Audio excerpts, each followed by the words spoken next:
Hello, नमस्कार, good evening, केम छो, कसा है। Welcome to perfect learning club. और आज हम अपने इस वीडियो में पढ़ेंगे नॉमेनक्लेचर। हम पढ़ रहे थे नॉमेनक्लेचर के बारे में। मैंने आपको बताया था कॉमन नेम और साइंटिफिक नेम के बारे में, तो उनमें मैंने कुछ चीजें डिस्कस की थी और कुछ चीजें ऐसी हैं जो छूट गई थी, तो वहीं से हम स्टार्ट करते हैं। आई होप आपको पिछली वीडियो पसंद आई होगी। अगर आपको ऐसा लगता है कि हमने कुछ पिछली वीडियोस में हमारे द्वारा कुछ कमी है, उनको सुधार करने की जरूरत है, तो आप जरूर कमेंट सेक्शन में बताएं, क्योंकि यदि आप कमेंट नहीं करेंगे तो हमें पता नहीं चलेगा कि हमें क्या कमी है ना। तो आप कमेंट करके वो चीज हमें बताएं, तो हम उन्हें दूर करने का भरपूर प्रयास करेंगे उन्हें दूर करने का। तो आज हम स्टार्ट करते हैं साइंटिफिक नेम से। मैंने आपको बताया था कि जो जीवों का जब नामकरण किया गया, वर्गीकरण की आवश्यकता क्यों पड़ी, हमने इस चीज के बारे में डिस्कस की थी, है ना। और मैंने आपको बताया था कि जीवों को किसी का भी नाम एक कॉमन नेम होता है, एक साइंटिफिक नेम होता है। तो कॉमन नेम के बारे में मैंने आपको बताया था कि कॉमन नेम कुछ भी हो सकता है, जैसे आपका घर का नाम कुछ होगा, आपके स्कूल का नाम कुछ होगा, आपके जो रिलेशन के होंगे वो आपको किसी और नाम से बुलाते होंगे, तो ये एक क्या हो गए, कॉमन नेम हो गए, है ना, जो उस किसी स्थान विशेष से ही संबंधित है ना। जैसे हमारे अपने स्टेट की, यदि हम जिस स्टेट में हम लोग रहते हैं, जैसे मैं एमपी में रहता हूं, तो वहां की जो लैंग्वेज है ना, वहां किसी भी जीव को, किसी भी यदि हम देखें, जैसे प्लांट्स के बारे में बात करें, तो है वही प्लांट्स। ऐसा थोड़ी ना है कि जो मैंगो है वो किसी दूसरे जगह पे मैंगो नहीं होगा, है ना, वो प्लांट्स नहीं पाया जाता होगा। पाए सभी जीव हो, चाहे प्लांट्स की बात करें, सभी एक ही जगह पर पाए जाते हैं, सभी अलग अलग जगह पर पाए जाते हैं, लेकिन उनमें नाम चेंज होता है ना। कुछ उनके कॉमन नेम होते हैं, कुछ इनके साइंटिफिक नेम होते हैं। जैसे आम का जो साइंटिफिक नेम क्या है, वो है मैगीफेरा इंडिका। मनुष्य का क्या है, होमो सैपियंस, है ना। तो ये सभी साइंटिफिक नेम पिछले वीडियोस में उनके बारे में मैंने कुछ डिस्कस किया था। आज हम चलते हैं, अपने स्टार्ट करते हैं, नॉमेनक्लेचर से स्टार्ट करेंगे, लेकिन हम बात करेंगे साइंटिफिक जो नेम है।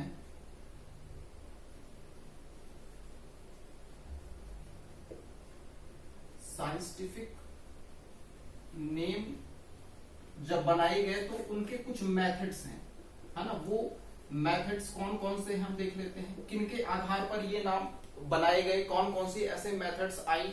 तो उनमें सबसे पहला है पॉलिनोमियल। क्या नाम है, पॉलिनोमियल।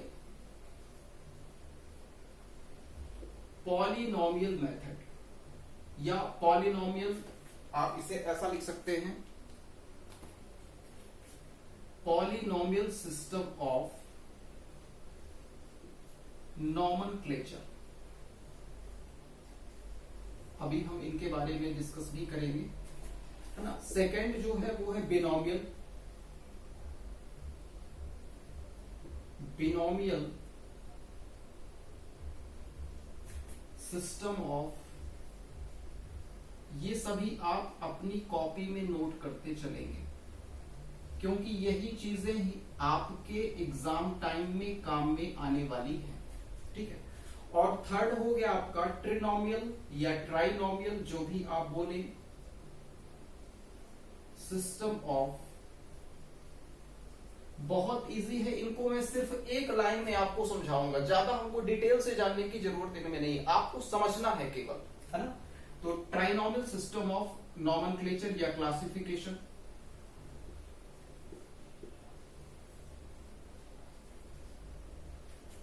ठीक है, तो पहला कौन सा हो गया, पॉलिनोमियल, सेकंड हो गया बिनोमियल, और तीसरा हो गया ट्राइनोमियल सिस्टम ऑफ क्लासिफिकेशन या नॉमेनक्लेचर। तो ये कुछ साइंटिफिक नेम के कुछ मेथड्स थे जिनको अपनाकर और साइंटिफिक नेम क्या किया गया, दिया गया। अब पहला जो हमारा है वो है पॉलिनोमियल सिस्टम ऑफ नॉमेनक्लेचर। तो पॉलिनोमियल सिस्टम ऑफ नॉमेनक्लेचर में किसी भी जीव को उसके वर्णात्मक शब्दों के रूप में दर्शाया गया, यानी कि उनका नाम ऐसे बनाया गया, एक किसी भी चीज का जैसे हम विस्तृत वर्णन करते हैं ना, उसके बारे में जब हम डिटेल लिखते हैं, वही ना वर्णन कहलाता है, कि किसी चीज के बारे में आप वर्णात्मक संबंधों के बारे में दर्शाइए, ऐसा कुछ क्वेश्चन आता है किसी भी एग्जाम में।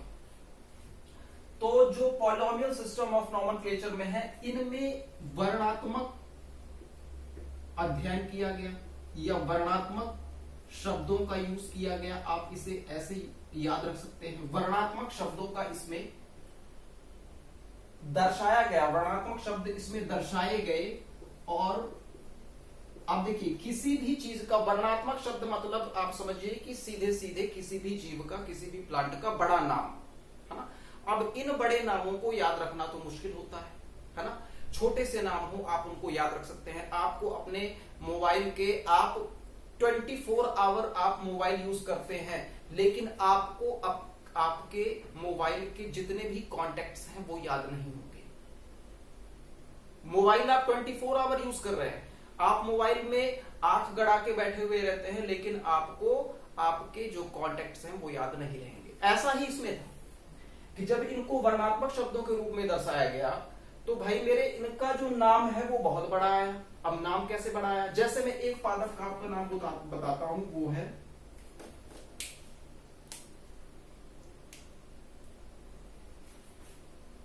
एक नाम देखिएगा, कैरियोफिलम। कैरियोफिलम ये एक क्या है, प्लांट है। अब इसका वर्णात्मक नाम आप देखिएगा कि इसका वर्णात्मक नाम क्या बताया गया है। पहले लिख देता हूं, है ना, हिंदी में लिखता हूं शुद्ध, जिससे आपको भी समझ में आ जाए। कैरियोफिलम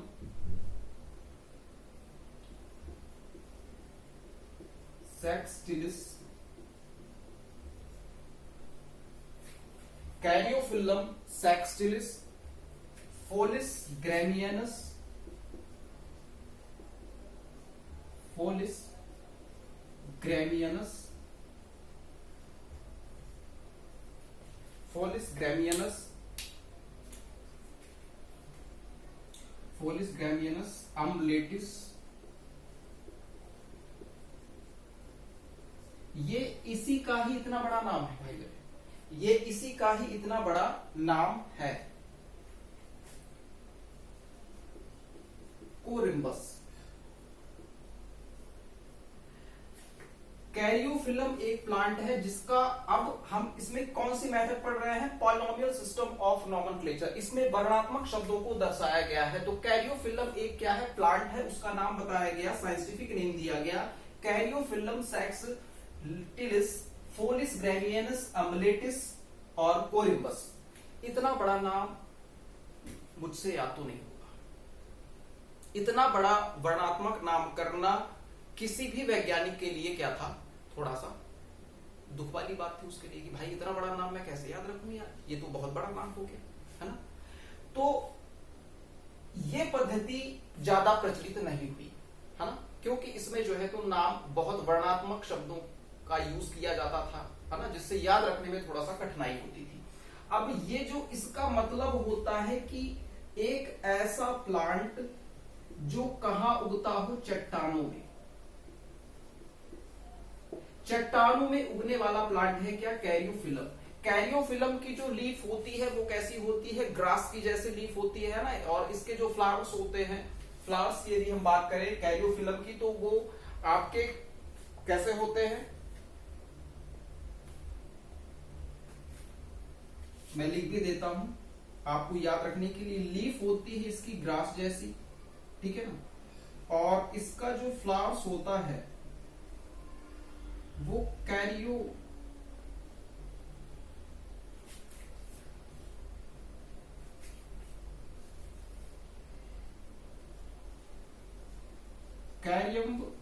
पुष्प क्रम में व्यवस्थित होता है। अभी जब आगे हम बायोलॉजी पढ़ेंगे तो आपको प्लांट्स के बारे में भी पढ़ने के लिए मिलेगा, डिफरेंट डिफरेंट टाइप के आपको प्लांट्स देखने के लिए मिलेंगे। तो ये जो पद्धति थी ये ज्यादा प्रचलन में नहीं आई। अब जो सेकंड पद्धति आई, बायनोमियल सिस्टम ऑफ नॉमेनक्लेचर, इसके बारे में हम बात कर लेते हैं। बिनोमियल सिस्टम ऑफ नॉमेनक्लेचर क्या है भाई, इस पद्धति को दिया था किसने, इस पद्धति को किसने दिया था भाई मेरे, ये जो पद्धति थी ये लाई गई थी कैरोलस लिनियस के द्वारा, discovered by Carolus Linnaeus. Carolus Linnaeus का नाम कैरोलस लीनियस क्यों पड़ा, या ऐसा कैरोलस लीनियस नहीं, इनका नाम तो कैरोलस लीनियस है ही, इसका नाम पड़ा, ये जो साइंटिस्ट थे इनका नाम था कार्ल वॉन लिने। कार्ल वॉन लिने, शायद मैंने पिछली वीडियोस में बताया था, अगर नहीं भी बताया था तो अभी बता दे रहा हूं कि इनका जो नाम था वो था कार्ल वॉन लिने, है ना।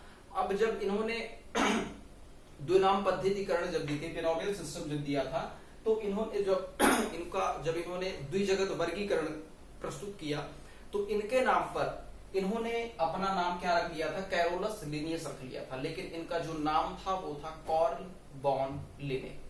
ठीक, क्लियर हो गया। तो ये पद्धति डिस्कवर्ड की गई थी किसके द्वारा, कैरोलस लीनियस के द्वारा या कैरोलस लाइनस के द्वारा, जो भी आप बोलना चाहें। लेकिन एक वैज्ञानिक का नाम आपको याद रखना है, वो नाम है, एक वैज्ञानिक का मैं आपको नाम बता रहा हूं, उनका नाम है गैस्पर्ड। गैस्पर्ड ने 1623 में एक बुक लॉन्च की।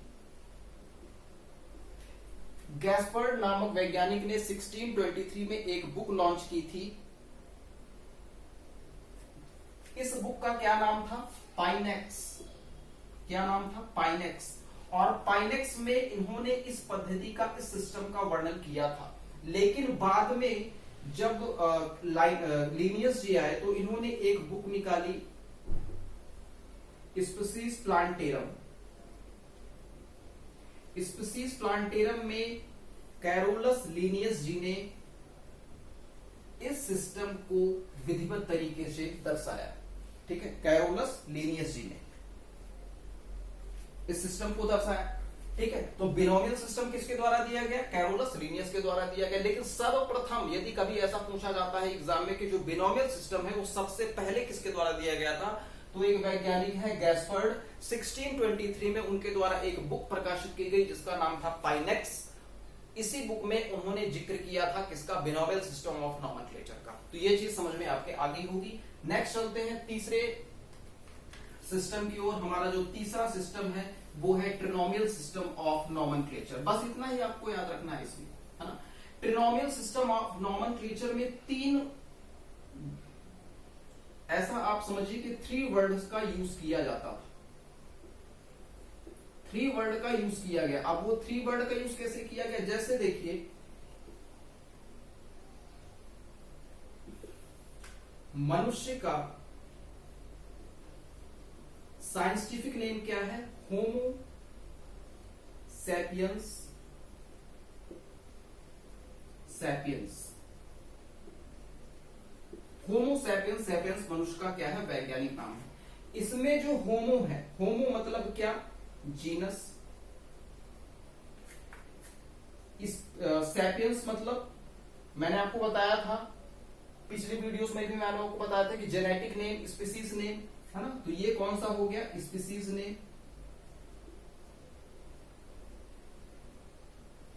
स्पीसीज नेम हो गया इसमें। ये कौन सा हो गया, जीनस, स्पीसीज नेम। और जो थर्ड आपका यूज होता है वो कौन सा होता है, सब स्पीसीज, यानी उपजाति, सब स्पीसीज। तो इसमें आपको 3 वर्ड देखने के लिए मिले, होमो सेपियंस, सैपियंस, यानी ये पहला वर्ड जो है वो जीनस, दूसरा स्पीसीज को दर्शाता है, और तीसरा जो वर्ड है सैपियंस वो किसको दर्शाता है, सब स्पीसीज को दर्शाता है। तो ये जो सिस्टम था वो कौन सा था, ट्रिनोमियल सिस्टम ऑफ क्लासिफिकेशन या ट्रिनोमियल सिस्टम ऑफ नॉमेनक्लेचर। यहां तक समझ में आ गया। एक और इसका एग्जांपल देता हूं मैं, एक और इसका एग्जांपल देता हूं। जैसे गुड़हल, गुड़हल का आपने पुष्प देखा है, रेड कलर का होता है, रेड कलर का होता है। सबसे ज्यादा गुड़हल का जो पुष्प आपको देखने के लिए मिलेगा, जो सबसे ज्यादा जिस टाइम पे यूज किया जाता है, इसका भी एक टाइम होता है, इसका सबसे ज्यादा इसमें यूज किया जाता है नवरात्रि के टाइम में, है ना। तो ये जो गुड़हल का पुष्प होता है, इसका वैज्ञानिक नाम क्या था मेरे भाई, गुड़हल के पुष्प के बारे में भी बता रहा हूं आपको मैं।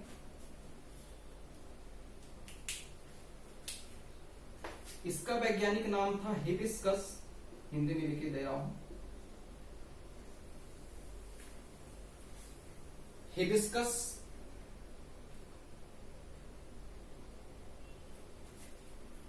रोजा साइनेंसिस, हिबिस्कस रोजा साइनेंसिस।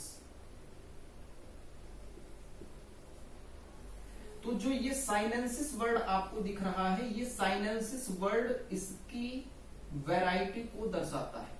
किसको दर्शाता है? साइनेंसिस वर्ड जो है वो कुछ जो गुड़हल की जो वैरायटी होगी उसको दर्शाता है ना। तो ट्राइनोमियल सिस्टम नॉमेनक्लेचर का मैंने आपको बता दिया। तो चलिए ये कुछ इंटरनेशनल रूल्स ऑफ नॉमेनक्लेचर के बारे में हम पढ़ेंगे। तो दो संस्थाएं हैं, एक है ICBN international code of botanical nomenclature और एक है आईसीजीएन यानी कि international code of zoological nomenclature. तो ये किसी भी जीव के जो साइंटिफिक नेम बताए जाते हैं है ना वैज्ञानिकों के द्वारा, तो यही दोनों ऐसी संस्थाएं हैं जिनके द्वारा वो नाम क्या किए जाते हैं, निर्धारित किए जाते हैं। अब हम कुछ गाइडलाइंस के बारे में पढ़ते हैं कि नॉमेनक्लेचर जब किया जाता है किसी भी ऑर्गेनिज्म का तो उसकी गाइडलाइंस क्या क्या है। तो उन गाइडलाइंस में आपको ज्यादा डीपली जाने की जरूरत नहीं है, उन गाइडलाइंस को हम ऐसे ही नॉर्मल तरीके से समझते हैं। तो उसमें से पहला जो रूल है, तो मैंने आपको थोड़ी सी चीजें बता दी थी कि जब नॉमेनक्लेचर किया जाता है तो जो जीनस नेम होता है वो हमेशा स्पीसीज नेम के पहले लिखा जाता है। जीनस नेम हमेशा स्पीसीज नेम के पहले लिखा जाता है। आफ्टर दैट यदि जरूरत महसूस हुई तो फिर हमने जो ट्राइनोमियल सिस्टम ऑफ नॉमेनक्लेचर पढ़ा था तो उसमें हमने देखा था कि स्पीसीज नेम के बाद हमको जो तीसरा नेम जो मिला था, जो तीसरा हमको वर्ड मिला था वो क्या मिला था, या तो उसकी सब स्पीसीज को दर्शाया जाता है उसमें, या फिर सब स्पीसीज को अगर ना दर्शाए तो फिर उसकी वैरायटी को वो प्रदर्शित करता है। ये दोनों चीज हमने अभी पढ़ी थी। ठीक, दूसरी बात और क्या गाइडलाइंस थी, साइंटिफिक नेम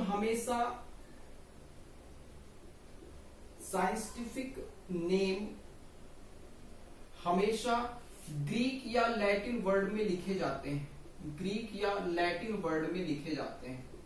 अब लैटिन वर्ड क्यों यूज किया जाता है? लैटिन वर्ड इसलिए यूज किया जाता है मेरे भाई कि लैटिन वर्ड जो होता है वो डेड लैंग्वेज है। डेड लैंग्वेज कहने का मतलब कि इसमें ज्यादा परिवर्तन होने की संभावना नहीं है, या हम परिवर्तन इसमें कर ही नहीं सकते हैं, इसलिए इनका यूज किया जाता है।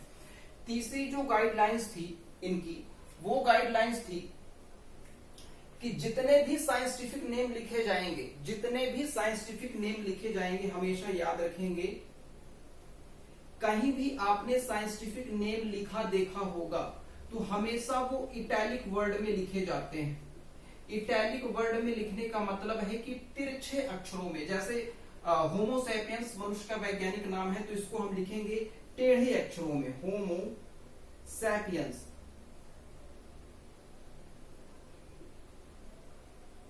तो इटैलिक वर्ड में लिखे जाते हैं मतलब कि तिरछे अक्षरों में लिखे जाते हैं। ठीक है, यहां तक समझ में आ गया सभी के?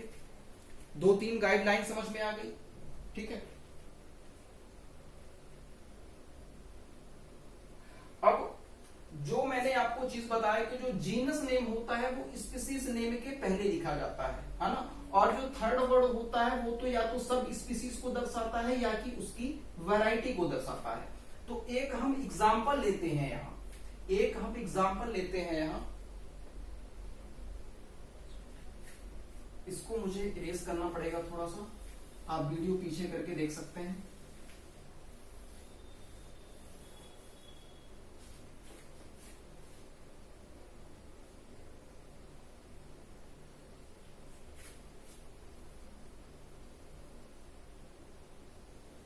ब्रेसिका कंपेस्ट्रिस लिन। मैंने आपको बताया कि तीसरा जो वर्ड होता है या तो उसकी स्पीसीज को या उसकी वैरायटी को या फिर उसके लेखक के नाम को, है ना, जिन्होंने ये नाम दिया है।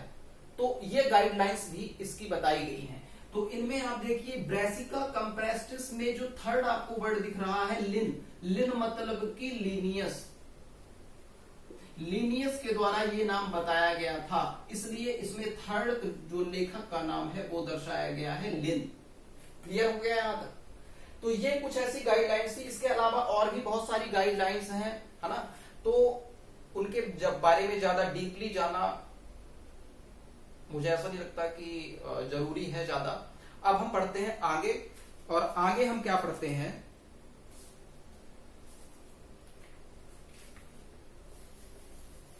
आगे हम पढ़ेंगे कुछ कॉन्सेप्ट। वो कौन से कॉन्सेप्ट हैं भाई? पदानुक्रम के बारे में आपने हो सकता है पढ़ा होगा, ये सब चीजें आप छोटी छोटी क्लास में कुछ चीजें तो आपने पढ़ी होंगी, हाँ कुछ चीजें जरूर हैं जो नई आपको लग रही होंगी।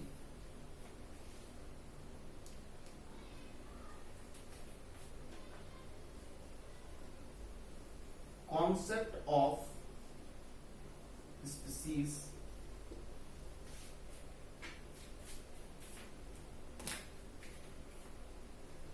And concept of species and taxonomy. चलिए, तो ये जो कॉन्सेप्ट अब हम पढ़ेंगे, concept of species and taxonomical hierarchy, यानी कि टैक्सोनॉमिकल हायरार्की का मतलब होता है, इसमें हमको दो चीज पढ़ना है। टैक्सोनॉमिकल हायरार्की क्या है, यानी कि वर्गीकीय पदानुक्रम क्या है, और जो दूसरी चीज है वो है टैक्सा या टैक्सॉन, ये क्या कहलाते हैं। तो देखिए, किसी भी जीव की कोई भी जीव है ना, तो उनको एक व्यवस्थित क्रम में दर्शाया गया है, और उस व्यवस्थित क्रम में जीवों को एक उचित स्थान प्रदान करना ही क्या कहलाता है, टैक्सोनॉमिकल हायरार्की कहलाता है, या वर्गीकीय पदानुक्रम कहलाता है। दूसरा जो वर्ड आया हमारा टैक्सा या टैक्सॉन, हमेशा एग्जाम में पूछा जाता है कि टैक्सा क्या है या टैक्सॉन क्या है, ये चीज हमेशा पूछी जाती है। तो किसी भी रैंक या यूनिट कहिए आप, किसी भी रैंक या यूनिट के जो जीव समूह है, जो जीवों का ग्रुप है, उसको बोला जाता है क्या, टैक्सा। हमेशा याद रखेंगे कि टैक्सा किसे बोला जाता है, क्वेश्चन हमेशा पूछा जाता है कि व्हाट इज टैक्सा या टैक्सॉन, दोनों एक ही चीज है, तो कभी ये वर्ड यदि आते हैं तो आप उसे बता सकते हैं। टैक्सोनॉमिकल जो आपका वर्गीय पदानुक्रम है, हायरार्की है जो टैक्सोनॉमिकल हायरार्की, इसके बारे में यदि पूछा जाता है तो आप उसे बता सकते हैं। ये दो चीज मैंने आपको बता दी। क्लियर हो गया यहां तक? अब इसकी जो है तो 7 रैंक है। कितनी रैंक है? 7 रैंक है। उसमें जो सबसे नीचे वाला पार्ट आता है वो मैं आपको बता दे रहा हूं कि सबसे नीचे इसमें क्या आता है, इसके लिए मुझे इसे इरेज करना पड़ेगा। तो हम नीचे से ऊपर की ओर बढ़ेंगे, यानी सबसे छोटी इकाई कौन सी है और सबसे बड़ी इकाई कौन सी है। तो सबसे छोटी जो यूनिट है वो है आपकी स्पीसीज, स्पीसीज आती है, ठीक है। स्पीसीज के बाद कौन सा आता है मेरे भाई, इसके बाद आता है जीनस। ये इनकी श्रेणी है, जो 7 श्रेणी में इसको डिवाइड किया गया है। जीनस के बाद आता है क्या मेरे भाई, फैमिली। फैमिली के बाद क्या आता है मेरे भाई, जीनस के बाद आती है क्या, फैमिली। फैमिली के बाद आता है ऑर्डर,